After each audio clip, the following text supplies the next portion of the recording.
Saudaraku, kali ini saya akan membagikan tampungan air itu bagusnya itu di dalam atau di luar. Ini saya ada di atas dak, jadi daknya ini terbuka, di samping sini ada genteng, dan ini tandon. Tandon ini belum lama, masih sekitar 2 bulanan. Dulunya tandon ini saya belinya di tahun 2019, awalnya ditaruh di dalam, terus ini saya taruh di luar. Ini waktu saya pindahan ternyata di luar, karena yang ada di dalam itu belum ada tempat. Akhirnya saya taruh di luar sini. Ini kurang lebih 650 liter, warnanya oranye. Untuk mereknya Green 600 liter ya. Saya akan membagikan tips bagaimana pasang tandon itu di luar atau di dalam, dan apa yang harus dipilih, yang perlu diperhatikan teman-teman. Karena tandon ini sangat berguna untuk menampung air. Yang pertama itu mempunyai hemat listrik, karena pompa air tidak menyala mati terus. Yang kedua, sewaktu kita listrik padam, PDAM juga padam, kita masih punya tampungan. Sangat berguna, dan bebannya juga cukup berat ya, 600 liter itu. Ini kurang lebih berapa meter ya, 1 meter lebih tingginya. Ayo kita bahas satu persatu.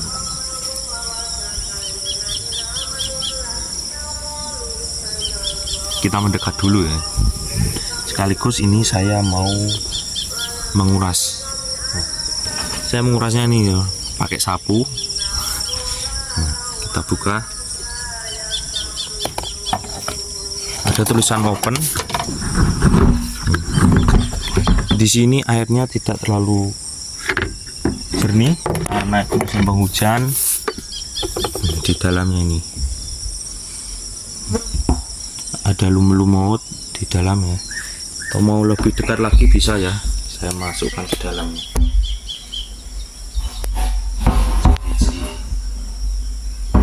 Ini tampungan.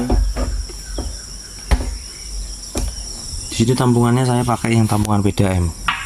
Jadi ini kalau ke atas berarti ini sudah penuh, dia akan tersumbat airnya. Saya pakainya ini pakai pompa air, jadi otomatis kalau di sini sudah nutup, jadi sudah tidak mengalir lagi, dan airnya tadi tidak mengalir, pompa airnya akan berhenti juga. Sebelum kita masuk, kita ini buat nguras ya. Saya ngurasnya cukup ini aja ya. Nah, ini bisa dilihat sendiri loh, keruh banget. Nanti tak sepilkan untuk sumurnya itu ada di mana. Saya ini sumurnya itu dekat air parit, selokan gitu, tapi selokannya bukan selokan dari rumah tangga, tapi untuk pengairan sawah lur. Lihat sendiri, ini coklat banget lur, lumpur. Jadi menurut saya, pengalaman saya, untuk mengebor sumur jangan didekatkan parit, karena airnya bisa juga seperti ini. Kedalamannya cukup dalam ya, ada 20 meter lebih. Kemarin tuh pernah kejadian pipa saya itu tidak muncul waktu saya nyalakan pompa air. Nah, pompa airnya itu tidak nyala, ternyata pipanya tuh tidak ada. Akhirnya saya bawa tukang, untuk itu saya kaitkan, atau bahasa Jawanya itu digantol lur. Nah, itu tidak ketemu. 20 meter lebih, kurang lebih sampai 25 itu masih belum tembus. Itu di dalamnya berapa saya juga tidak tahu. Saya di sini kan juga orang baru ya, orang baru. Ini milik lama dulu yang tahu, atau katanya saya dengar itu untuk sumurnya itu dari pengembangnya dulu lur. Nah, ya, sambil bercerita kita menguras. Ini kurasannya di sini. sampahnya tadi. Nah, langsung keluar di sana lur. Lihat sendiri, sangat kotor ya, sangat kotor. Kita aduk supaya untuk kotoran-kotoran di dalam itu bisa bersih loh.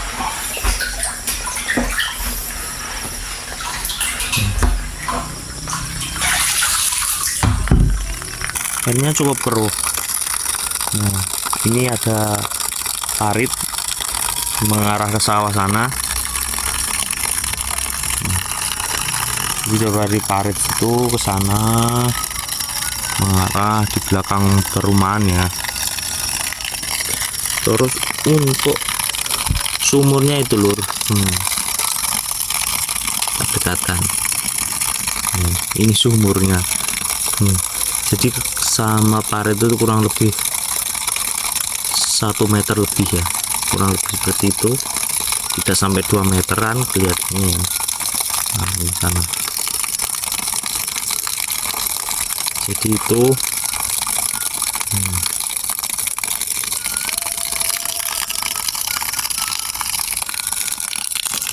air sawah juga tergenang semua. Ini sudah musim penghujan. Mari kita bahas untuk tandon-tandon seperti apa.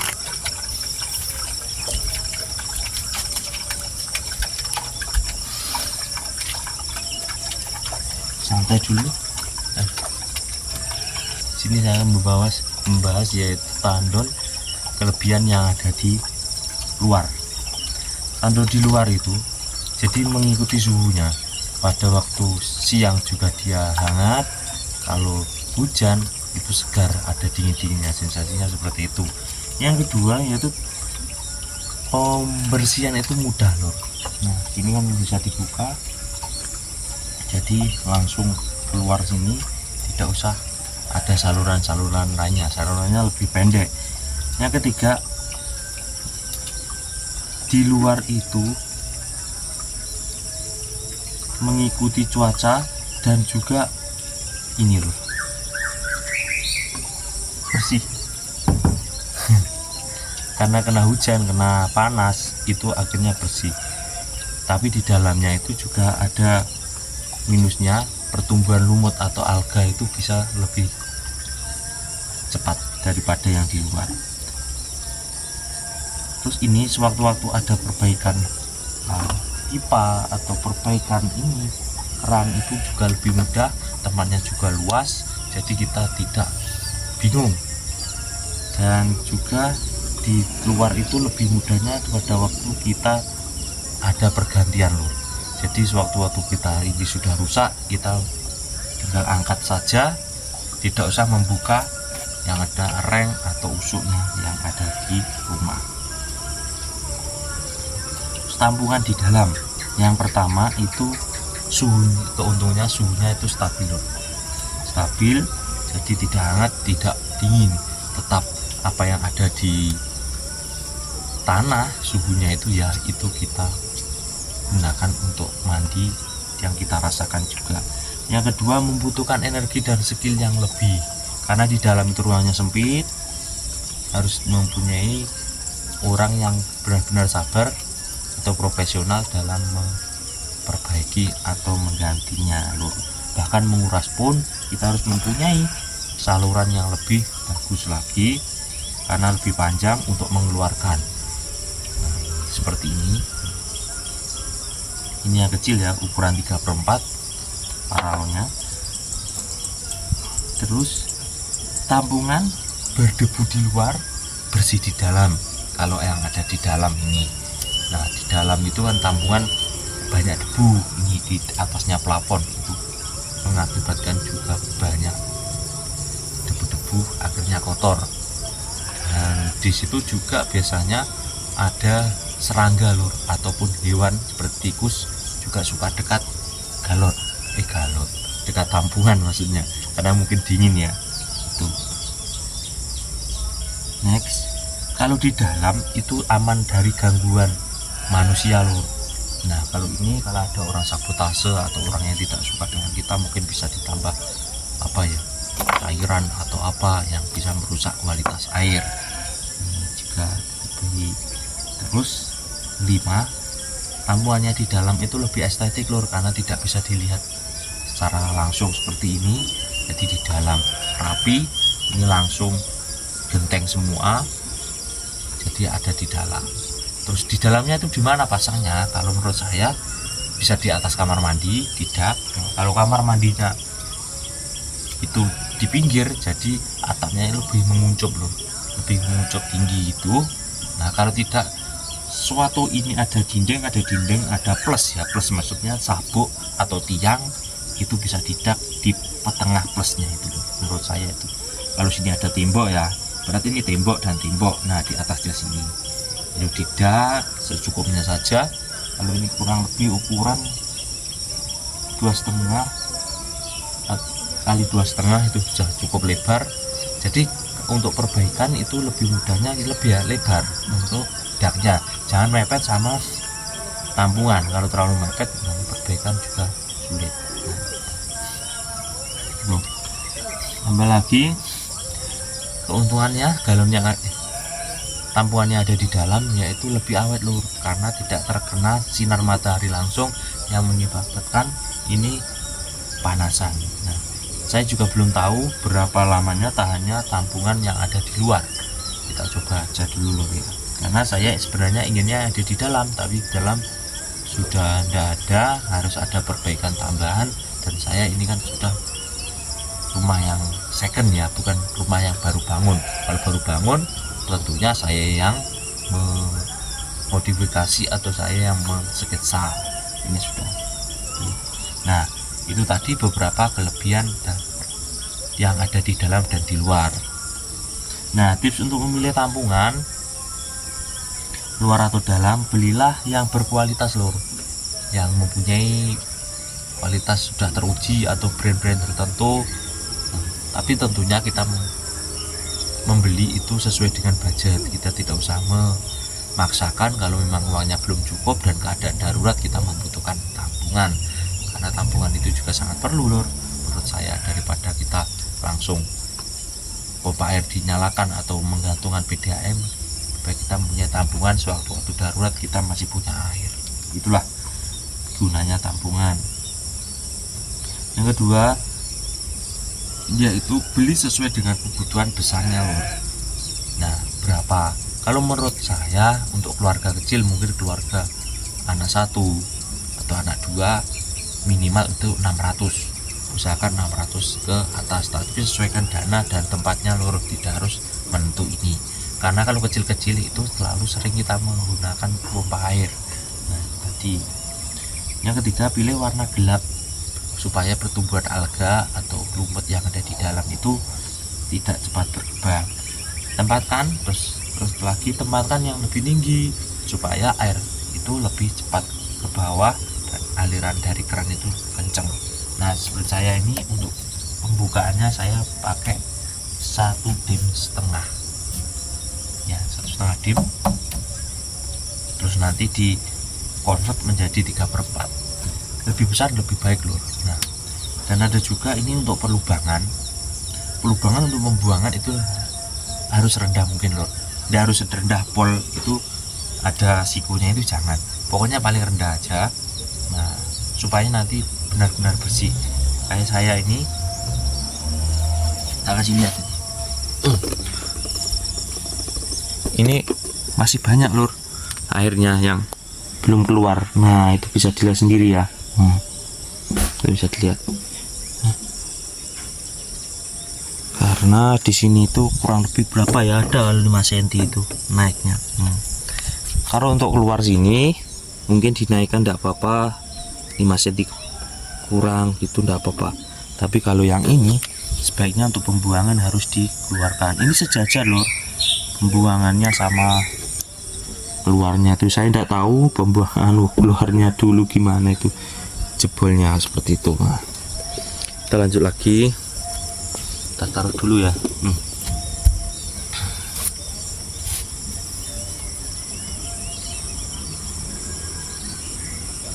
Terus yang tambah lagi, pilih tukang yang profesional loh. tukang itu biasanya kan ada yang pasang aja, mungkin kurang berpengalaman. Kita harus selektif pengalaman dan hindari tekuk-tekukan, dan usahakan untuk yang mesin cuci itu jalurnya itu langsung lurus dari tandon ke mesin cuci. Kenapa? Mesin cuci itu sangat membutuhkan aliran air yang cukup deras. Kalau airnya itu tidak deras, itu mesin cuci gampang error. Itu perlu juga diperhatikan. Terus yang kedua, cucian dan kamar mandi ini juga harus jangan jauh-jauh dari persimpangan air keran, karena mengakibatkan nanti kalau nyalanya cuma tidak besar itu juga mengganggu aktivitas. Menurut saran saya minimal itu 1,5 dim ini seperti saya, begitu ke semua keran minimal ya. Terus nantinya itu langsung dikonvert ke 3/4 tidak apa-apa untuk keran-kerannya, tapi juga menyesuaikan budget dan menyesuaikan selera teman-teman, karena semakin besar pipa di dalam ini juga akan menambah biaya loh. Nah, kita harus mendodol sedikit untuk batu batanya yang ada di dinding supaya kelihatan lebih rapi, tapi untuk kedepannya juga memberikan manfaat untuk airnya juga lebih kencang daripada yang 3/4. Tapi teman-teman kalau suka yang 3/4 saja ya tidak apa-apa, itu sudah opsi teman-teman semuanya. Itu tadi cerita tentang tampungan dan keran pipa. Semoga video ini bermanfaat. Sampai jumpa di berbagai cerita selanjutnya. Bye bye.